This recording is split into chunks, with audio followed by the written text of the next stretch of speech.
Panibagong araw, panibagong buhay. Day 2 ng ating buhay probinsya. At nandito nga kami ngayon sa ilog na nakasakay kami sa bangka. Ilog tong aming kinalalagyan, karugtong neto ay dagat.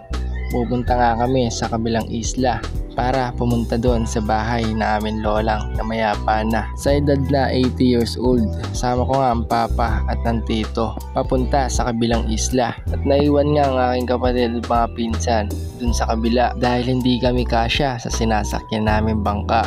May mga istorya dito na may pinakawalan daw na pating galing Puerto na may isang foreigner daw na nag-alaga ng pating 500 peraso. Sa kadahilanan di na bumalik ang nag-alaga nito. Sa kadahilanan wala na nag-asikaso nito at wala na nagpapakain. Kaya napagdesisyonan na lang na pakawalan na lang sa dagat ang lahat. Kaya ang mga tao dito naalarma sa nalaman nila dahil malapit lang sa amin ang puerto. Halos katapat lang ng isla namin. Kaya may nakausap nga ako sa kabilang isla. Natatakot na ang mga isda dahil may nakita raw silang pating at di na sila tumuloy.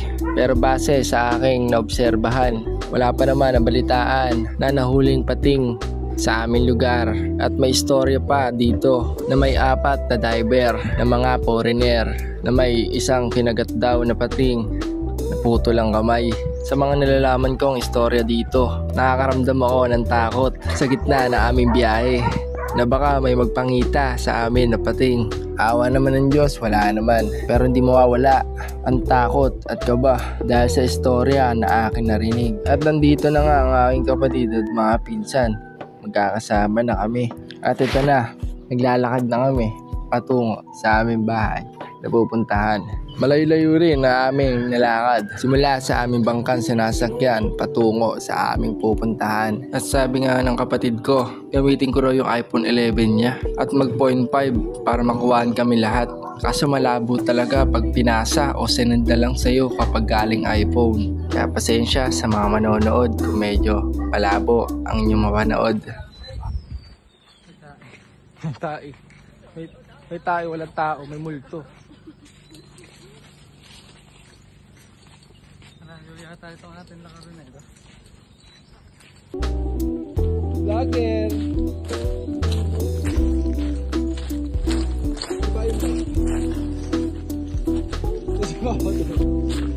Napangulian na ang papa.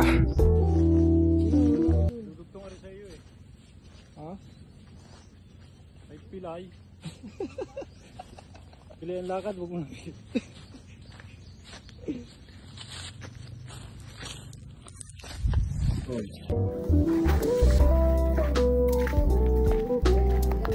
At nandini na nga kami sa bahay ng aking info, lola ng mga papa. At pumasok nga ako sa loob para mag-bless at yakapin ng aking lola, mama ng mga papa.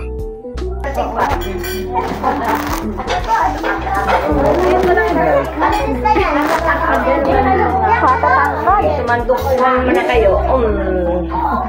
Kain na kayo. At yung pinsan ko dyan, nadapuan ng higad, yung maraming balahibo. Kapag nadampian ka sa balat niyan at bumaon, sobrang hapde at kate. Ang sakit nito sa pakiramdam. Kaya ang sabi ko, pahira natin ng kalamansi at pwede ring suka basta maasid para matanggal ito. At hindi mo rin pwedeng gawin ang pagkamot once na nadapuan ka ng ganitong klase na insekto dahil mas lalo lang kakalat at babaon ang mga balahibo nito sa iyong balat. Balahibo? Pinitik ko kasi sila eh. Pinitik ko tapos lumipad siguro. Ay, hindi yan bumagsak. Bumagsak sa may bag, sa may sokbitan. Biniro ko pa ang aking pinsan dyan. Pinahirang ko rin ang kanyang utong dahil sabi ko namamantal. Wait lang, gagawin namantal na. Hindi yan. Namantal eh. At ito pa ang isa kong pinsan na si Tricia, anak ng kapatid ng papa, napapasok pa sa school. Pagtapos namin doon sa bahay, umikot-ikot muna kami dito sa lugar na Mayagaw. At habang nakatambay kami dito ko nalaman ng istorya about sa pating. Dahil ang mga taong iyon is mangingisda dapat sila. Ang nangyari, namingwit na lang dito dahil may nakita raw silang pating sa bukana, kaya hindi na sila tumuloy. At yung kapatid ko na sumunod sa amin na hinahanap raw kami, na hinahanap din namin sila kanina. At nagsama-sama na nga kami dahil sobrang init na pabili kami ng shake para magpakalma sa init kahit papano.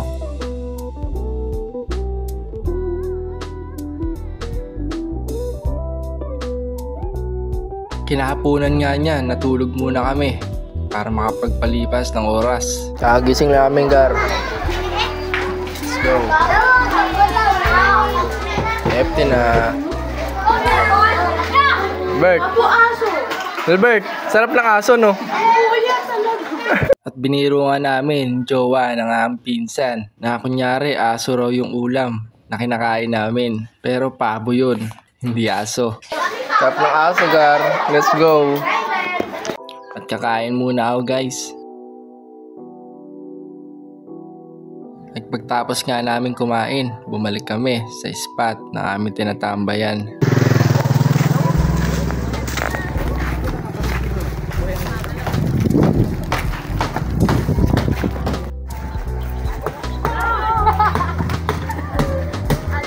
Wala, ito ang ganap namin dito. Pagkagising, kakain, tapos tambay ulit. At ito rin pala ang aking pinsan, kapatid ni Tricia, na si Ivan. At pumunta nga kami sa bahay nila para sumilip dahil ginagawa raw ang kanilang bahay. Indoro rin to. Dahil muna tayo dito, guys.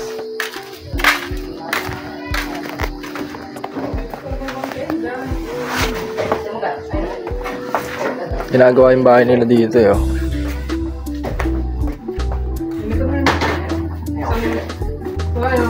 At pagtapos nga namin dyan sa bahay nila, pumunta naman kami sa kabilang bahay na tinutulugan niya.